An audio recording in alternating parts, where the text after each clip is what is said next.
Tukisoma katika kitabu cha Ufunuo wa Yohana sura ya 2 mstari wa 1. Ufunuo wa Yohana sura ya 2 mstari wa 1, neno la Mungu lanena kwetu likisema,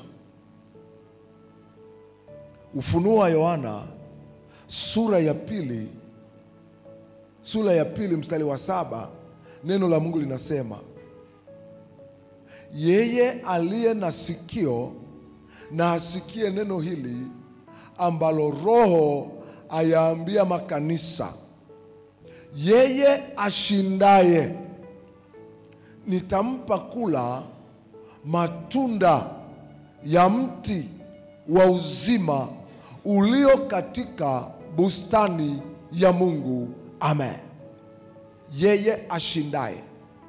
Kwa hiyo changamoto tunazozipitia, mapito tunayoyapitia yanatuandaa kushinda, ili baada ya kushinda tupate kula katika matunda ya mti wa uzima wa Mungu. Bwana Yesu asifiwe.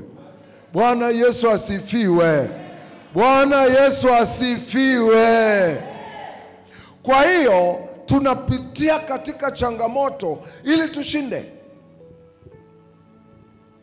Na ndio maana nikasema Mungu hajawahi kuahidi kushindwa kwa mtu yeyote.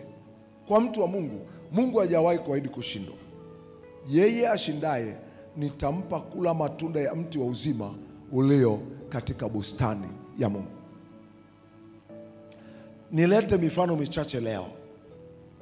Daudi alijulikana kuwa shujaa baada ya kumuua Goliati wa Gati.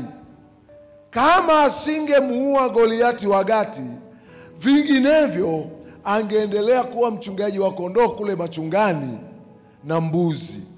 Hii inaonyesha ya kwamba uzito wa jaribu lako linaonyesha ukubwa wa ushindi wako. Bwana Yesu asifiwe.